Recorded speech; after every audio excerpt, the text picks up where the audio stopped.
Shalom saudara yang dikasih oleh Tuhan Yesus Kristus. Senang sekali saya Pendeta Rubin Adi Abraham bisa melayani Anda dalam kesempatan ini. Kali ini saya akan menyampaikan firman Tuhan dengan judul Kebahagiaan Sejati bagian yang kedua. Saya ingin bacakan Matius 5 ayat 7 sampai ayat yang ke-12. Demikian bunyinya. Berbahagialah orang yang murah hatinya karena mereka akan beroleh kemurahan. Berbahagialah orang yang suci hatinya karena mereka akan melihat Allah. Berbahagialah orang yang membawa damai karena mereka akan disebut anak-anak Allah. Berbahagialah orang yang dianiaya oleh sebab kebenaran karena merekalah yang mempunyai kerajaan sorga. Berbahagialah kamu jika karena aku kamu dicela dan dianiaya dan kepadamu difitnahkan segala yang jahat. Bersukacitalah dan bergembiralah karena upahmu besar di sorga. Sebab demikian juga telah dianiaya nabi-nabi yang sebelum kamu. Amin. Saya percaya setiap orang mendambakan kebahagiaan dalam hidupnya. Sayangnya ada banyak orang mencari kebahagiaan di dalam hal yang keliru, yaitu dalam hal-hal yang lahiriah. Mereka berpikir kalau mereka punya rumah yang besar, uang yang banyak, mereka akan berbahagia. Pada kebahagiaan itu terutama bicara masalah batin, masalah hati. Dan itu terjadi kalau kita punya relasi, hubungan yang baik dengan Tuhan. Rasul Paulus pernah dipenjara di kota Roma, tetapi justru di sana dia memberikan kekuatan kepada para orang percaya lainnya. Dia berkata, bersukacitalah senantiasa di dalam Tuhan. Sekali lagi, kukatakan kepadamu, bersukacitalah. Kondisinya tidak nyaman dalam penjara, tetapi karena relasinya dengan Tuhan bagus, maka kebahagiaan tidak bisa terambil dalam hidupnya. Tuhan Yesus sendiri pernah berkata bahwa damai sejahtera yang sejati hanya berasal dari Dia, Sang Raja Damai. Dan Dia ingin memberikan damai sejahtera itu kepada kita di tengah dunia yang bergejolak ini. Di dalam pelayanannya, Tuhan Yesus pernah mengucapkan 8 ucapan bahagia dalam Matius 5 ayat 1-12. Dia berkata, berbahagialah, makarios dalam bahasa Yunani. Ini bukan hanya perasaan senang, tetapi menunjukkan keadaan batin yang tidak dipengaruhi oleh keadaan luar, baik di tengah kesulitan, bahkan di tengah penderitaan. Saudara, ini bukan kebahagiaan yang datang dan pergi seperti emosi. Kadang senang, kadang susah. Tetapi ini satu kondisi yang stabil karena hubungan kita dengan Tuhan. Dia Bapa dan kita anaknya. Apapun yang terjadi kita percaya Bapa pelihara dan Bapa selalu merancangkan yang terbaik dalam kehidupan kita. Bahkan Dia telah menyiapkan rumah di sorga bagi kita yang percaya. Nah, Tuhan Yesus mengajar values, nilai-nilai yang sangat berbeda dengan nilai-nilai dunia ini. Saat dunia mencari kekayaan, kekuasaan, pengakuan, Yesus justru berkata bahwa kebahagiaan sejati ditemukan di dalam kerendahan hati, di dalam kelembutan hati. Nah saudara, 8 ucapan bahagia ini bukan daftar yang harus dilakukan untuk mendapatkan kebahagiaan. Kalau engkau melakukan ucapan 1, 2, 3, 4, 5, 6, 7, 8, engkau akan berbahagia. Tidak demikian. 8 ucapan bahagia ini sebetulnya menunjukkan karakter dan sikap batin warga kerajaan Allah. Yaitu orang yang telah lahir baru, yang sungguh-sungguh telah percaya dan diubah hidupnya oleh Kristus. Nah, di dalam bagian yang pertama saya sudah menguraikan 4 perkataan bahagia. Yang pertama adalah berbahagialah orang yang miskin di hadapan Allah. Berarti rendah hatinya. Yang kedua, dikatakan berbahagialah orang yang berduka cita karena kebenaran. Berarti hancur hati, bertobat dari segala dosa.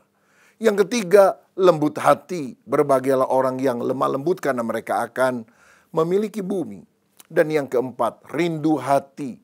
Berbahagialah orang yang lapar dan haus akan kebenaran karena mereka akan dipuaskan. Nah, sekarang saya akan membahas ucapan bahagia ke-5 sampai ke-8.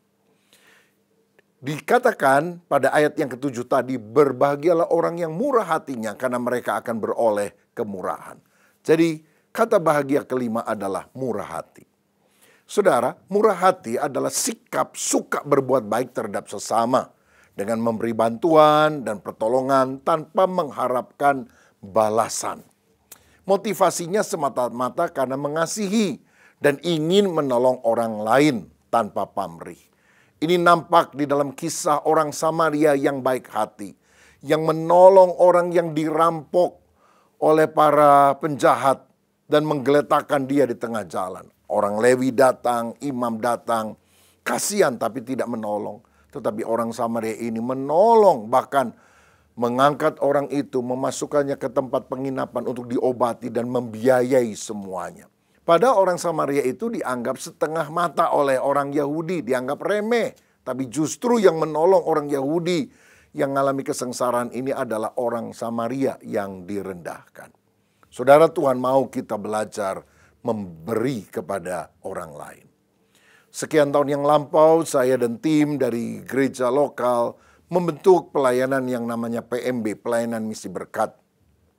Karena kita melihat ada banyak gereja-gereja di seluruh Indonesia yang hidup di dalam kekurangan. Mereka tidak bisa membangun gereja, mereka tidak bisa memiliki fasilitas yang layak lah, bukan mewah sebetulnya. Dan sampai hari ini kita telah membantu lebih kurang 1.100 gereja lokal di seluruh Indonesia dengan dana, dengan kunjungan, dengan apapun yang kita bisa lakukan. Semata-mata bukan supaya mereka harus menjadi gereja cabang kami, tetapi kita memberi interdenominasi, apapun merek gerejanya, asal engkau percaya kepada Yesus Juru Selamat, kita memberikan dukungan. Dan apakah kami menjadi miskin karena itu? Sama sekali tidak. Berbahagialah orang yang murah hati karena mereka akan beroleh kemurahan. Generosity akan melahirkan generosity. Kemurahan hati akan melahirkan kemurahan hati. Saya teringat pada masa COVID yang lalu, ada banyak hamba-hamba Tuhan yang meninggal dunia karena COVID. Dan saya kemudian mendengar beberapa di antara mereka yang hidup di desa-desa, di gunung-gunung. Itu adalah orang yang sangat kekurangan. Bahkan untuk mengebumikan jasadnya pun tidak ada biaya. Maka kemudian saya mengadakan pertemuan melalui Zoom untuk kita bisa memberikan asuransi kepada para hamba-hamba Tuhan tersebut. Tetapi pada masa COVID, gereja tutup, keuangan drop, dan kita tidak mempunyai dana. Tetapi saya merasa bahwa ini tidak bisa ditunda, karena nyawa tentu sangat berharga. Dan kita ingin menolong orang-orang yang seandainya anggota keluarganya meninggal, mereka tetap bisa mengebumikan dengan layak karena masih ada biaya melalui asuransi jiwa itu. Akhirnya saya berkata, sudah begini saja, semua pendeta GBI yang memang ada kriterianya, kita bantu. Uangnya biar saya yang cari, biar saya keluarkan uang pribadi. Nah, saudara sekalian, jumlahnya besar. Dan waktu saya lihat data, waduh, banyak sekali nih biaya yang harus saya bayarkan. Karena kan kondisi keuangan umum kita waktu itu memang sangat terbatas. Nah, saya juga belum punya dana untuk hal tersebut. Tetapi ketika agen asuransi itu bertanya, Pak, ini ditagihkan kepada siapa? Kepada saya pribadi. Tapi peruntukannya untuk para hamba-hamba Tuhan, sekian banyak orang itu. Saudara sekalian, lalu kemudian agen asuransi ini berkata, aduh kalau gitu saya memang dapat komisi 15%, tapi saya tidak mau ambil deh. Biar saya masukkan itu supaya Bapak juga bisa bayar lebih murah. Oh, terima kasih, saya bilang. 2 hari kemudian dia telepon lagi. Saya share hal ini kepada suami saya dan dia bilang, saya tambah 35% lagi sehingga Pak Rubin Adi dapat potongan 50%. Supaya jangan dia terlalu beban berat untuk membiayai seluruh asuransi jiwa tersebut. Saudara, akhirnya saya bisa melunasi hal tersebut dengan biaya yang jauh lebih rendah. Karena kemurahan hati melahirkan kemurahan hati. Saya percaya inilah panggilan Tuhan di dalam kehidupan kita. Belajar menolong orang lain. Nah, tetapi kemurahan hati juga harus nampak di dalam pengampunan. Dalam doa Bapa kami, Yesus berkata, dan ampunilah kami akan kesalahan kami seperti kami juga mengampuni orang yang bersalah kepada kami. Sebab jika kamu mengampuni kesalahan orang lain, kesalahanmu akan diampuni oleh Bapa di sorga. Tetapi jika kamu tidak mengampuni kesalahan orang lain, kesalahanmu juga tidak akan diampuni oleh Tuhan. Makanya kita harus murah hati di dalam kerelaan mengampuni orang yang bersalah. Daud adalah contoh yang luar biasa. Dia dikejar-kejar mau dibunuh oleh Saul. Tetapi setelah Saul dan anak-anaknya mati, Dia masih mencari apakah ada anggota keluarga Saul yang masih hidup. Ternyata ada satu orang namanya Mephiboset, lumpuh saudara. Dia bilang, biar dia makan, duduk semeja dengan aku. Aku akan pelihara dia sampai seumur hidupnya. Karena aku memiliki hubungan yang baik dengan Yonatan anak Saul. Dan aku ingin agar keturunan Saul juga dipeliharakan bersama-sama dengan aku. Lihat saudara, Daud tidak membalas kejahatan Saul dengan kejahatan, tapi dia membalas dengan kebaikan. Makanya Alkitab berkata, Daud itu orang yang hatinya berkenan kepada Tuhan. Bukan sekedar karena dia suka musik, pujian, penyembahan, tetapi karena dia orang yang berkemurahan dan tidak menuntut balas, malah mengampuni orang yang bersalah. Tuhan tidak mau kita jadi orang yang punya hati kejam, bengis. Dalam Matius 18, Yesus menceritakan perumpamaan seorang hamba yang berutang 10.000 talenta. Ini jumlah yang sangat besar, saudara, dan tidak mungkin bisa dilunasi. Tetapi karena kemurahan hati, raja itu berkata, udahlah, jangan dipikirkan lagi, aku menganggapnya lunas. Wah, orang ini sukacita sekali. Tetapi ketika dia keluar dari istana raja, dia lihat ada satu orang temannya yang berhutang 100 dinar, ya. 10.000 talenta itu kira-kira 60 juta dinar. Ini orang punya utang 100 dinar. Dicekek, dimasukkan dalam penjara. Aku tidak akan keluarkan engkau dari penjara, kecuali engkau melunasi hutangmu yang 100 dinar itu. Dan tentu saja raja ketika mendengar hal itu menjadi murka. Karena orang ini sudah mendapatkan kemurahan. Tetapi dia ternyata kejam kepada orang lain. Yakobus 2 ayat 13 berkata, sebab penghakiman yang tak berbelas kasihan akan berlaku atas orang yang tidak berbelas kasihan. Tetapi belas kasihan akan menang atas penghakiman. Orang yang tidak punya belas kasihan oleh raja itu akan ditangkap dan dihakimi oleh pala argojo. Tapi orang yang punya belas kasihan, mereka juga akan mendapatkan belas kasihan Tuhan. Kata belas kasihan berasal dari kata Ibrani keset. Itu menunjukkan empati yang sangat dalam. Kemampuan untuk menempatkan diri kita di dalam pribadi orang lain. Kita melihat segala sesuatu dengan mata orang tersebut, memikirkan dengan pikirannya, dan merasakan sesuatu dengan perasaannya. Kalau saya di posisi dia, bagaimana rasanya? Dan apa yang saya harus lakukan? Itulah kemurahan yang harus ada dalam hidup kita. Dan orang yang murah hatinya, mereka akan mendapatkan kemurahan dari Tuhan. Kiranya hati kita juga penuh dengan kemurahan. Yang keenam, ucapan bahagia yang Yesus ucapkan adalah di ayat 8, berbahagialah orang yang suci hatinya karena mereka akan melihat Allah. Jadi kalau yang kelima murah hati, yang keenam suci hati. Saudara-saudara, suci hati berarti punya kekudusan, lahir dan batin dalam hubungan dengan Allah, dalam hubungan dengan sesama. Kata suci hati berasal dari kata kataros. Ini artinya baju yang kotor yang dicuci hingga bersih.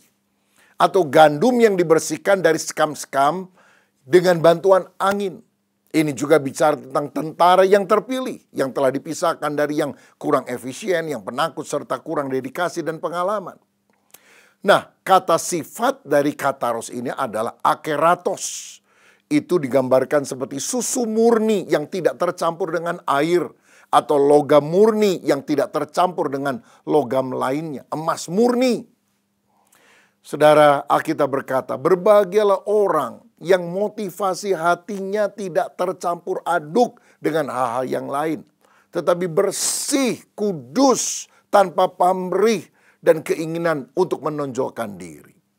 Kadang-kadang kita tampaknya benar di satu sisi, tapi tidak benar di sisi yang lain. Pada Tuhan ingin seluruh hidup kita suci di hadapan Dia. Satu kali di Long Beach, Amerika Serikat, ada peristiwa sepasang sejoli masuk ke sebuah restoran fried chicken dan memesan untuk dibawa take away. Dan kemudian setelah selesai diproses, kotak ayam itu diserahkan, lalu mereka kembali ke mobil dan melanjutkan perjalanan.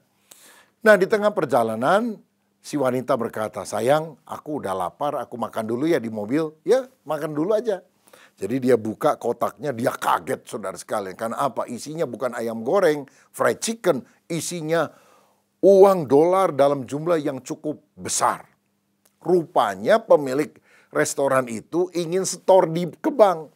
Dan supaya tidak mencolok, dia masukkan uangnya ke dalam kotak ayam goreng itu. Rupanya ketuker, saudara. Sehingga yang diberikan ke bank itu kelihatannya ayam goreng, lalu yang diberikan kepada yang beli ini adalah uang dolar. Wah, ketika mereka melihat hal itu, yang pria bilang, waduh, kasihan tuh orang, uangnya hilang. Udah, kita balik lagi aja. Kita kembalikan uang tersebut. Jadi mereka balik lagi dan menyerahkan itu kepada si pemiliknya. Wah, yang punya restoran senengnya luar biasa. Kamu orang jujur, kamu orang hebat. Saya telepon ya, ada teman saya wartawan. Saya ingin dia datang meliput kamu supaya kejujuranmu ini bisa dicontoh oleh semua orang yang ada di Amerika Serikat. Tiba-tiba yang laki kaget, dia bilang, jangan panggil wartawan. Saya tidak perlu publikasi semacam itu. Loh, kenapa? Sebab wanita yang bersama dengan saya ini bukan istri saya, katanya. Oh, rupanya dia jujur mengembalikan uang, tapi sedang berselingkuh dengan orang lain, saudara. Nah, Tuhan mau kita kudus di dalam segala hal. Mazmur 24 ayat 3 dan 4 berkata, siapakah yang boleh naik ke atas gunung Tuhan? Siapakah yang boleh berdiri di tempat yang kudus? Orang yang bersih tangannya dan murni hatinya. Dan untuk memiliki kesucian itu, kita harus menguasai pikiran kita dengan firman. Karena pikiran adalah medan peperangan utama. Seringkali setan menyerang dalam pikiran. Kita harus mempersenjatai pikiran kita dengan firman. Filipi 4 ayat 8 berkata, jadi akhirnya saudara-saudara, semua yang benar, semua yang mulia, semua yang adil, semua yang suci, semua yang manis, semua yang sedap didengar, semua yang disebut kebajikan dan patut dipuji, pikirkanlah semuanya itu. Dari mana kita memiliki pikiran yang benar? Ketika kita menjaga hati dan hidup kita dengan kebenaran firman Tuhan. Mari kita selalu taat kepada firman, diisi pikiran kita ini dengan firman setiap hari. Supaya pikiran suci, pendengaran suci, perkataan suci, hati suci, perbuatan menjadi suci. Berbahagialah orang yang suci hatinya. Tidak ada tuduhan di hati nuraninya. Yang ketujuh adalah damai hati. Ayat 9 berkata, berbahagialah orang yang membawa damai karena mereka akan disebut anak-anak Allah. Saudara, pertama kita harus punya damai dengan Allah. Ketika kita bertobat dari dosa, disucikan oleh darah Yesus sehingga kita tidak akan dihukum oleh Tuhan. Lalu kita berdamai dengan diri sendiri, mengampuni diri karena kita sudah diterima apa adanya oleh Tuhan. Dan kita juga harus berdamai dengan sesama, tidak suka ribut dengan orang tapi hidup jadi berkat. Nah, kalau kita sudah damai dengan Allah, dengan diri dan dengan sesama, baru kita bisa membawa damai kepada orang lain. Jadi juru damai. Roma 12 ayat 18 berkata, sedapat-dapatnya kalau hal itu bergantung padamu, hiduplah dalam perdamaian dengan semua orang. Ayo kemana-mana, ciptakan damai, bawa damai. Jangan kita jadi orang yang menyulut perselisihan, manas-manasin orang lain, ngomporin orang lain, tapi jadi juru damai. Untuk menjadi juru damai, kita tidak bisa bersikap pasif. Cuma diam saja, tidak berbuat sesuatu, kadang merasa takut. Kalau tindakan kita malah membawa kesusahan pada diri kita sendiri. Melainkan ini sebuah sikap aktif, mau menghadapi segala sesuatu dan membawa perdamaian, meskipun jalan ke arah itu berat. Yesus adalah pribadi yang mendamaikan Allah dan manusia. Paulus pernah mendamaikan Filemon yang tinggal di kota Kolose. Seorang kaya yang uangnya kelihatannya pernah dicuri oleh budaknya yang bernama Onesimus. Lalu Onesimus kabur, ketemu Paulus di Roma, diinjili bertobat. Lalu disuruh pulang lagi ketemu dengan Filemon. Dan Paulus menulis surat supaya Filemon mengampuni dan menerima dia sebagai saudara seiman. Saudara, dan Paulus berkata, kalau dia sudah merugikan kamu, tagih ke saya. Saya akan bayar semua. Tapi kamu juga ingat, kamu sudah berhutang kepadaku, hutang nyawa. Karena aku telah memberitakan kabar keselamatan kepada kamu. Akhirnya mereka berdamai, saudara-saudara. Ayo jauhkan perselisihan, iri hati, kepentingan diri, hal-hal yang jahat, yang menimbulkan kekacauan. Yakobus 3 ayat 16-18 berkata, sebab di mana ada iri hati dan mementingkan diri sendiri, di situ ada kekacauan dan segala macam perbuatan jahat. Tetapi hikmat yang dari atas adalah pertama-tama murni, selanjutnya pendamai, peramah, penurut, penuh belas kasihan, dan buah-buah yang baik, tidak memihak dan tidak munafik. Dan buah yang terdiri dari kebenaran ditaburkan dalam damai dan mereka yang mengadakan damai. Saudara, mari kita buang hati yang jahat, hidup benar, sehingga damai sejahtera akan mengalir dan kita bawa damai kepada banyak orang. Puji Tuhan. Dan yang terakhir, tabah hati. Ayat 10 berkata, berbahagialah orang yang dianiaya karena kebenaran, karena mereka lah yang punya kerajaan sorga. Inilah sikap hati yang harus kita miliki. Kita harus memiliki sikap hati seperti para nabi di dalam Alkitab yang menyatakan kebenaran. Dan walaupun mereka harus menderita bahkan mati, mereka tetap percaya setia kepada Tuhan yang memberikan mahkota kehidupan kepadanya. Dalam 1 Petrus 2 ayat 19-21 dikatakan, sebab adalah kasih karunia jika seorang karena sadar akan kehendak Allah menanggung penderitaan yang tidak harus ia tanggung. Sebab dapatkah disebut pujian jika kamu menderita pukulan karena kamu berbuat dosa? Tetapi jika kamu berbuat baik dan karena itu kamu harus menderita, maka itu adalah kasih karunia pada Allah.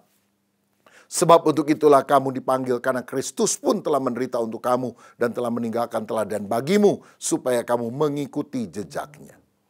Saudara, kita bukanlah orang yang cari-cari penderitaan. Juga bukan orang yang menderita karena berbuat jahat. Kalau saudara mencuri, nipu orang, utang gak mau bayar, lalu kemudian istilahnya digebukin orang sekampung, atau kemudian saudara dicaci maki oleh orang, jangan bilang, oh ini penderitaan dari Tuhan, salib yang harus saya tanggung. Itu salahmu sendiri, dosamu sendiri. Tapi kalau kita hidup benar, lalu kita dianiaya seperti Kristus. Dia menolong orang banyak, memberi makan yang kelaparan, dia menyelamatkan orang yang berdosa. Tapi ternyata dia disalibkan. Dan itu adalah kasih karunia. Tidak semua orang mendapatkan kasih karunia, anugerah seperti ini. Dan kalau kita dianiaya karena kebenaran, Tuhan menganggap kita layak untuk menjadi seperti Kristus dalam penderitaannya, sehingga kita akan dimuliakan bersama Dia. 1 Petrus 4 ayat 14-16 juga berkata, berbahagialah kamu jika kamu dinista karena nama Kristus, sebab roh kemuliaan yaitu roh Allah ada padamu. Janganlah ada di antara kamu yang harus menderita sebagai pembunuh atau pencuri atau penjahat atau pengacau. Tetapi jika ia menderita sebagai orang Kristen, maka janganlah ia malu, melainkan hendaklah ia memuliakan Allah dalam nama Kristus itu. Saudara, kalau kita menderita karena kebenaran, roh kemuliaan, roh kudus ada atas kita. Karenanya dalam penderitaan yang terdalam kita harus yakin Tuhan menyertai kita. Tuhan begitu dekat dengan kita. Ingatkah saudara ketika Stefanus mempertahankan iman dan dirajam batu sampai mati. Dia tidak melihat batu yang dilontarkan kepada dia. Dia berkata, lihat, aku melihat Yesus berdiri di sebelah kanan tahta Allah. Dia melihat kemuliaan Allah. Sadrak, Mesak, Abednego yang tidak mau menyangkal Allah yang dia percaya, dilemparkan dalam dapur api. 3 yang dilempar. Ada 4 orang di dalam dapur api. Karena Tuhan beserta dengan mereka. Saudara-saudara, saya ingat ada 40 orang Kristen yang dibunuh di Siberia pada waktu komunisme merajalela di Uni Soviet pada waktu dulu.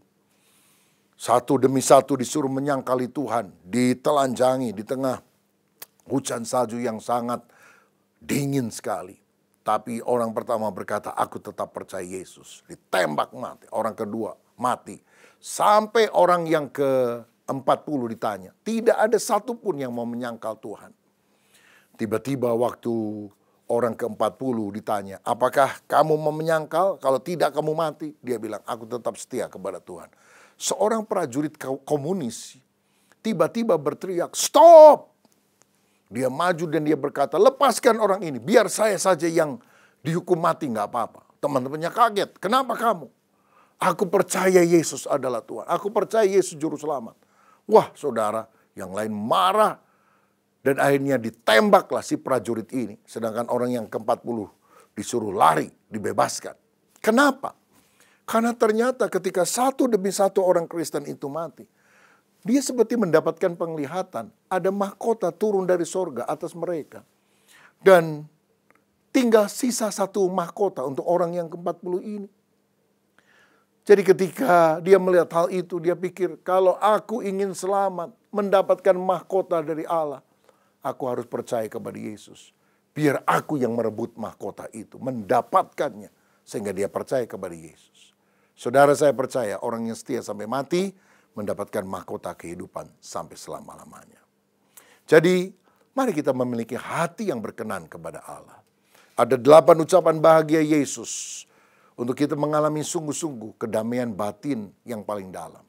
Rendah hati, hancur hati, lembut hati, rindu hati, murah hati, suci hati, damai hati, dan tabah hati. Ini doa saya.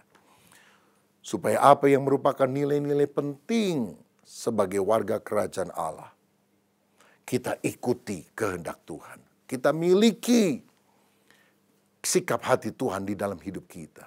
Dan saya percaya ini tidak diusahakan dengan kemampuan diri. Tapi kalau kita melekat kepada Tuhan, kalau kita dipenuhkan dengan Roh Kudus, maka kebahagiaan sejati akan menjadi bagian kita. Siapa di antara saudara yang selama ini merasa hidupmu seringkali penuh dengan pertengkaran, percekcokan, ada kegelisahan di dalam hati, ada hal-hal yang tidak menyenangkan hati kita, menggelisahkan hidup kita, tuduhan di dalam hati nurani. Tapi hari ini kita mau bertobat dan minta agar Tuhan pulihkan kita. Mari kita berdoa. Bapa, terima kasih untuk pengajaran firman-Mu. Ucapan bahagia Yesus yang pertama sampai yang ke-8. Biar itu menuntun hidup kami. Sehingga kami benar-benar menjadi pribadi seperti Engkau. Ini adalah wujud orang Kristen sejati. Yang hatinya, nilainya telah diubah seperti yang diinginkan oleh Yesus. Ampuni kami kalau kami belum seperti Yesus. Dan bila kami sungguh-sungguh meneladani Engkau ya Tuhan. Dengan kekuatan Roh Kudus. Sehingga kebahagiaan sejati dan kekal selamanya akan kami alami. Di bumi dan juga di sorga. Berkat-Mu atas kami dalam nama Yesus. Haleluya. Amin.